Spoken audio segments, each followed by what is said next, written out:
You don't get too comfortable, you don't get too complacent. And complacency is the most dangerous thing for any kind of creative person.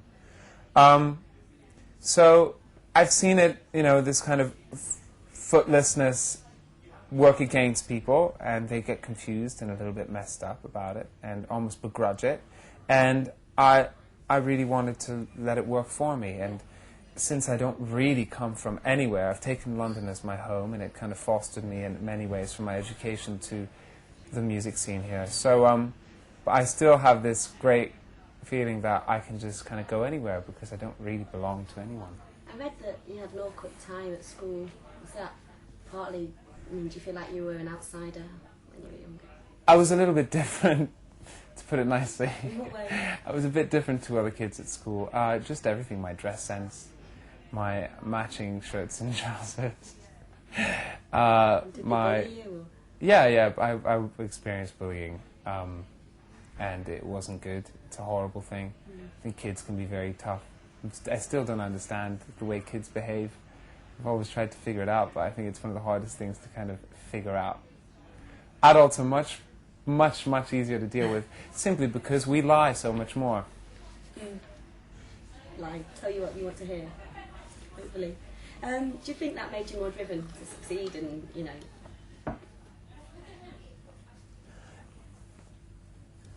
I don't think being bullied at school made me driven to succeed. I had a really good family unit base, you know, so I was kind of able to deal with it. I think that the one thing I am proud of from my childhood is that although I had a hard time, I never compensated. I never diluted my character. I never kind of said, well, I have to make excuses. It got me into more trouble, but at least I can look back and say, well, you know what, at least I'm still who I am. It really did make me want to do my own thing because there was no other way. Even when I did try and fit in, it never really worked. So I was, you know, kind of damned either way, so I might as well have done my own thing from the very beginning. But now here you are, and you can be who you want to be, I suppose. Well, that's what I thought. But apparently things start to change and people start to bully you just as much when you're grown up as when you were a kid. And I'm trying to figure out how that works. Is that record labels, journalists? No, my record label's been really brilliant with me. But just the whole kind of climate of when you do well, it changes things around you. Yeah, definitely. Can I ask you about some of your songs? We spoke about Grace Kelly, but you wrote Big Girl, You Are Beautiful. What's that all about? One night before I went to the States, one night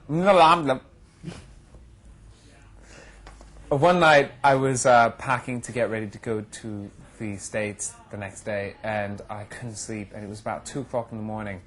I turned on Channel 4, and there was this replay of a documentary by Victoria Wood, and she was talking about fat people in the United States, and she went to this nightclub called the Butterfly Lounge. And it was the first size acceptance nightclub ever in the world. Basically, a nightclub for fat women and men who are really into that, and skinny women aren't allowed in. I saw it, and I saw these women having such a great time, and there are big people in my family, and I felt like I had to write them an anthem. It was just such a perfect moment for a song. So I muted it, and I wrote the song in 15 minutes, and I ended up recording it a week later. It's really good. It's a great song. And what's your personal preference? What turns you on in girls or boys? Stum. Stum.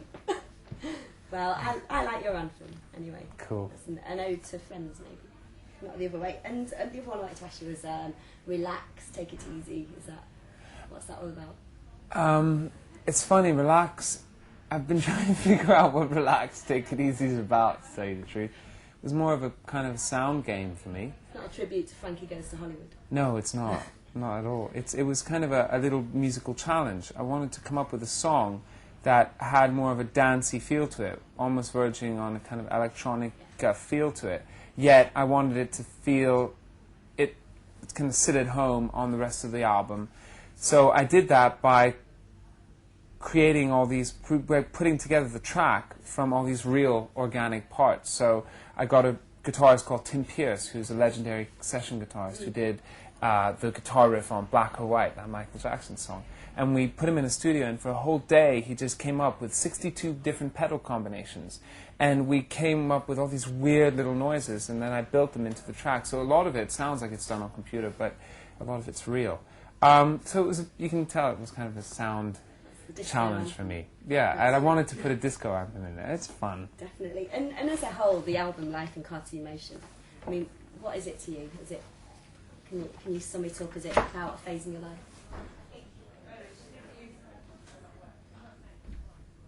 This album is an album that I knew I'd only have a chance to make once. It's got a kind of coming-of-age theme. It deals with a lot of transitional themes. Some of them are personal, some of them are not personal at all. But I really wanted to paint a really vivid picture, and it's almost like every song is a picture frame with a kind of popping out image in it. And it focuses on a 2-year period of songwriting. So it really kind of frames the first stage of my songwriting as far as I'm concerned. Yeah. And that's what it's all about. And I've had a lot of fun with it, and I think it can be heard. I write songs as a remedy, you know, to myself. So to see them having a good effect on other people is the best bit of it. And that's probably the best bit about the success of Grace Kelly, because it shows that there's other freaks out there that also want to feel normal. That's fantastic. I think I'm going to have to wind up soon, but I've just got a few quick-fire random questions. Sure. Just for other stuff. But so, just give first time that comes to your head. Who would be your dream celebrity date? Kermit the Frog. What's your biggest vice? Who wants to go out with celebrities anyway? That would be such a nuisance. Have you met anyone? It's so bloody expensive. Imagine how much going out on a date with a celebrity would cost. You can't exactly take them down for a sandwich, can you? So you're more into the chippy in the pub? Yeah, I like the pub. What's your biggest vice? My biggest vice? Yeah. I've got so many. eBay shopping.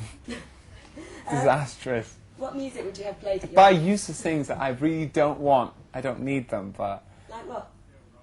Like, who needs a Machine Man toy from 1997? I mean, what's the point in that? What music would you have played at your funeral? I really don't know, but I'm not intending on planning it anytime soon. Good. If you could be any other musician for the day, who would you be? Beck or Aretha Franklin. Either or. One or the other.